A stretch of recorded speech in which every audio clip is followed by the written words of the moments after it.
Telugu cinema రంగంలో lady oriented మూవీస్తో మెప్పించి అనేక విజయాలు సాధించిన ఏకైక సూపర్ స్టార్ విజయశాంతి అనే చెప్పాలి. హీరోలకు ధీటుగా యాక్షన్ ఎపిసోడ్స్లో నటించి వారికి ఏ మాత్రం తాను తక్కువ కాదని నిరూపించుకొని లేడీ అమితాబ్గా గుర్తింపు పొందారు. తన సినిమాలకు స్టార్స్ అక్కర్లేదని నిరూపించిన ఏకైక ఇండియన్ హీరోయిన్ విజయశాంతి. సినిమా రంగంలో ఎన్నో విజయాలను అందుకున్న విజయశాంతి ఈ చిత్ర పరిశ్రమలో అడుగుపెట్టి సరిగ్గా 45 సంవత్సరాలు పూర్తయింది.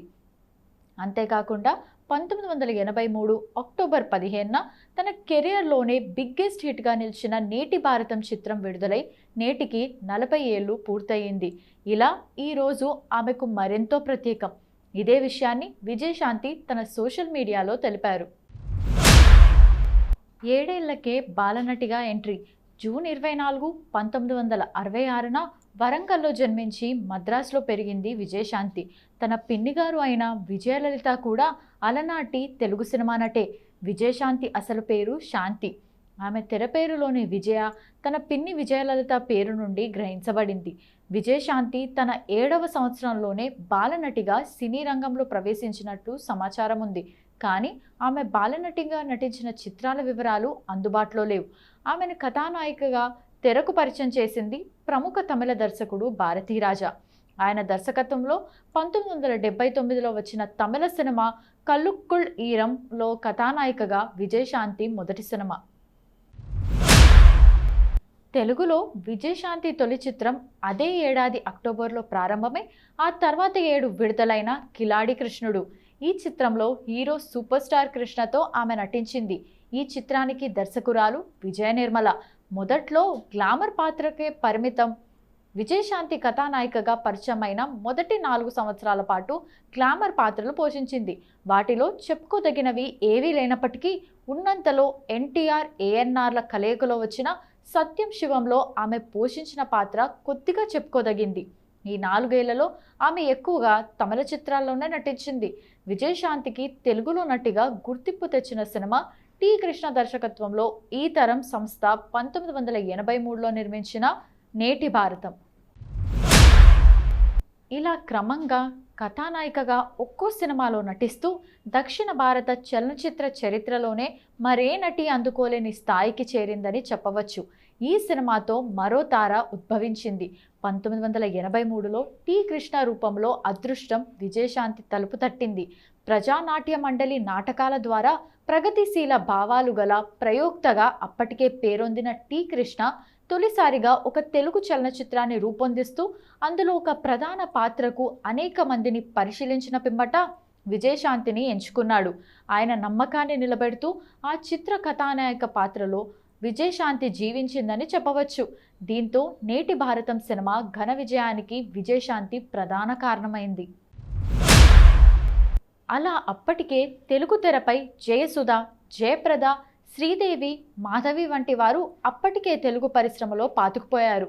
వారందరినీ సవాల్ చేస్తూ విజయశాంతి రూపంలో మరో తార వెండితెరపై ఉద్భవించింది. అక్కడి నుంచి ఆమెకు వచ్చిన ప్రతి అవకాశాన్ని సద్వినియోగం చేసుకొని ఒక నటిగా ఎదిగింది.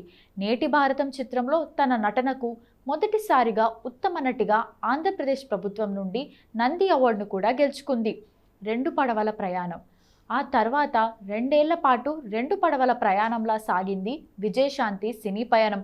ఒకవైపు నేటి భారతంతో వచ్చిన ఉత్తమ నటి పేరును నిలిపే పాత్రలు, మరోవైపు సగటు సినీ వీక్షకులను అలరించే గ్లామర్ అద్దిన మసాలా పాత్రలు అలవోకగా పోషిస్తూ 1986 నాటికి తెలుగు వెండితెరపై వెలిగే తారామణుల్లో 1 నుంచి 10 వరకు అన్ని స్థానాలు తనవే అనే స్థాయికి చేరిపోయింది. అప్పట్లో ఆమె తరువాతి స్థానాల్లో రాధా, సుహాసిని, రజని, రాధిక వంటి వారు ఉండేవారు. జయశాంతి విశ్వరూపం. 1985 నాటికి విజయశాంతి విశ్వరూపం ప్రదర్శించిన సంవత్సరం. ఆ ఏడాది వందే మాతరం, దేశంలో దొంగలు పడ్డారు, దేవాలయం, ప్రతిఘటన వంటి ప్రగతిశీల చిత్రాల్లో రెబల్ ఛాయలున్న కథానాయిక పాత్రల్లోనూ అగ్నిపర్వతం, పట్టాభిషేకం, చిరంజీవి, దర్జా దొంగ, ఊరికి సోగ్గాడు, శ్రీవారు వంటి చిత్రాల్లో చలాకీగా హీరోతో ఆడిపాడే కథానాయికగా నటించి తను 2 విధాలుగాను ప్రేక్షకులను మెప్పించగలనని రుజువు చేసింది. పైన పేర్కొన్న 10 చిత్రాల్లో ఒక్క చిరంజీవి తప్ప మిగిలినవన్నీ విజయవంతం కావటం విశేషం. ప్రతిఘటన చిత్రంలో తన అద్భుత నటనకు గాను రెండవసారి ఉత్తమ నటిగా నంది అవార్డును గెలుచుకోవడమే కాకుండా ప్రేక్షకుల్లో ఆమెకంటూ ప్రత్యేకమైన అభిమాన వర్గాన్ని సంపాదించుకుంది. జీవితాన్ని మరో మలుపు తిప్పిన సంవత్సరం 1990 జూన్ నెలలో వచ్చిన కర్తవ్యం విజయశాంతి నట జీవితాన్ని మరో మలుపు తిప్పింది. ఐపీఎస్ అధికారిని కిరణ్ బేడి స్ఫూర్తితో మోహన్ గాంధీ దర్శకత్వంలో తను కథానాయక పాత్ర పోషిస్తూ తన సొంత ప్రొడక్షన్ సూర్య మూవీస్ పతాకంపై విజయశాంతి నిర్మించిన ఈ చిత్రం అపూర్వ విజయం సాధించడమే కాకుండా ఆమెకు 1990వ సంవత్సరానికి రాష్ట్ర ప్రభుత్వ నంది అవార్డుతో పాటు కేంద్ర ప్రభుత్వ ఉత్తమ జాతీయ నటి అవార్డులను సంపాదించి పెట్టింది. ఈ చిత్రంలో సంఘంలోని చీడ పురుగులను ఏరిపారివేసే ఐపీఎస్ అధికారిని వైజయంతి పాత్రలో ఆమె చూపిన అద్భుత అభినయం, రిస్క్ వెరవకుండా విరోచితంగా చేసిన పోరాటాలు ఆమెకు lady Amitabh, angry young women, fire brand లాంటి బిరుదులు కూడా వచ్చాయి. ఒక్కసారిగా తెలుగు సినిమా పరిశ్రమలో టాప్లోకి ఆమె ఇమేజ్ చేరింది. మొదటిసారిగా తెలుగు సినిమా పత్రికలు ఒక కథానాయికను సూపర్ స్టార్ అనే బిరుదుతో సంబోధించసాగాయి. ఏడాది పాటు ఒక్క సినిమా కూడా లేదు.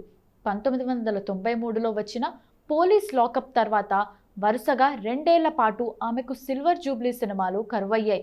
దాంతో ఆమె 1996లో ఒక్క తెలుగు చిత్రంలోనూ నటించలేదు. ఏడాది పాటు విజయశాంతి సినిమా అనేది థియేటర్లలో కనిపించలేదు. అలా అభిమానుల బాధను మరిపిస్తూ 1997 మార్చి 7న విడుదలైంది ఒసేయ్ రాములమ్మ. దాసరి నారాయణరావు దర్శకత్వం వహించిన ఈ చిత్రం విడుదలైన మొదటి రోజు నుంచి అన్ని అంచనాలను మించిపోతూ తెలుగు చిత్రసీమలో నాటి వరకు ఉన్న ఎన్నో రికార్డులను అలవోకగా బద్దలు కొట్టింది.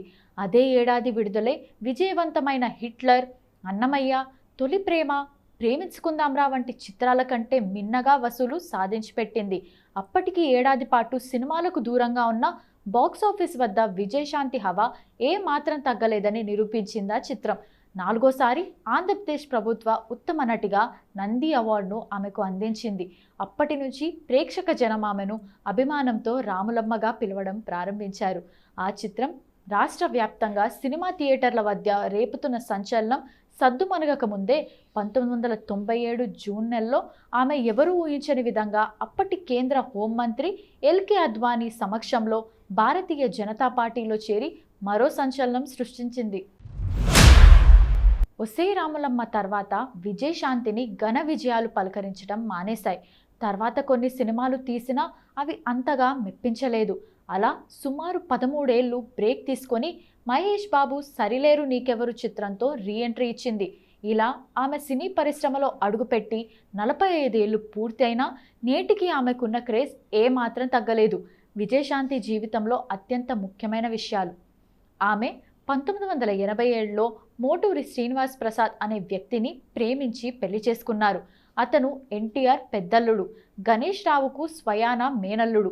దగ్గుబాటి పురంధేశ్వరి భర్త తరపు నుంచి కూడా ఆయనకు బంధుత్వం ఉంది. చిరంజీవితో అత్యధికంగా 19, బాలకృష్ణతో 17, కృష్ణతో 12, శోభన్ బాబుతో 11, సుమన్తో 7 చిత్రాల్లో నటించారు.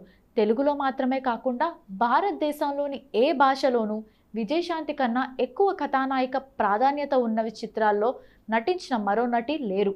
కర్తవ్యం సినిమాలో నటించిన నటనకు గాను జాతీయ సినిమా ఉత్తమ నటి పురస్కారాన్ని అందుకున్నారు. విజయశాంతి 4 నంది పురస్కారాలను దక్కించుకున్నారు. 1987లో ఆమె చిరంజీవితో కలిసి నటించిన స్వయం కృషి చిత్రం మాస్కో ఇంటర్నేషనల్ ఫిల్మ్ ఫెస్టివల్లోనూ, హాలీవుడ్ నటుడు థామస్ జనేతో నటించిన పడమటి Sandhyaragam cinema loose వెల్లీస్ international film ఫెస్టివల్లో ప్రదర్శించబడ్డాయి. హీరోలతో సమానంగా పారితోషికం డిమాండ్ చేసిన ఏకైక నటిగా గుర్తింపు పొందారు విజయశాంతి. ఆమె నటించిన కర్తవ్యం సినిమాలో రెమ్యునరేషన్ ₹1 కోటి. ఆ కాలంలో అదే టాప్. ఆమె 7 సార్లు దక్షిణాది ఫిల్మ్ఫేర్ పురస్కారాలను, 6 సార్లు ఉత్తమ నటి పురస్కారాన్ని అందుకున్నారు. 2003లో దక్షిణ భారతదేశ ఫిల్మ్ఫేర్ లైఫ్ టైమ్ అచీవ్మెంట్ పురస్కారాన్ని పొందారు. విజయశాంతి 1998లో రాజకీయాల్లోకి వచ్చారు. ఆమె మొదట భారతీయ జనతా పార్టీలో చేరారు. తెలంగాణ రాష్ట్ర సాధన లక్ష్యంగా 2005లో తల్లి తెలంగాణ పార్టీ ఏర్పాటు చేసి అనంతరం ఆ పార్టీని 2009లో తెలంగాణ రాష్ట్ర సమితిలో విలీనం చేసి టీఆర్ఎస్లో చేరారు. ఆమె 2009లో మెదక్ పార్లమెంట్ స్థానం నుంచి తెలంగాణ రాష్ట్ర సమితి అభ్యర్థిగా పోటీ చేసి ఎంపీగా గెలిచారు. విజయశాంతిని 2013లో పార్టీ వ్యతిరేక కార్యకలాపాలకు పాల్గొంటుందని ఆమెను టీఆర్ఎస్ పార్టీ నుండి సస్పెండ్ చేశారు. ఆమె 2020 డిసెంబర్ 7న భారతీయ జనతా పార్టీలో చేరి 2023 నవంబర్ 15న భారతీయ జనతా పార్టీకి రాజీనామా చేస్తూ తెలంగాణ రాష్ట్ర బీజేపీ అధ్యక్షుడు కిషన్ రెడ్డికి రాజీనామా లేఖను పంపింది.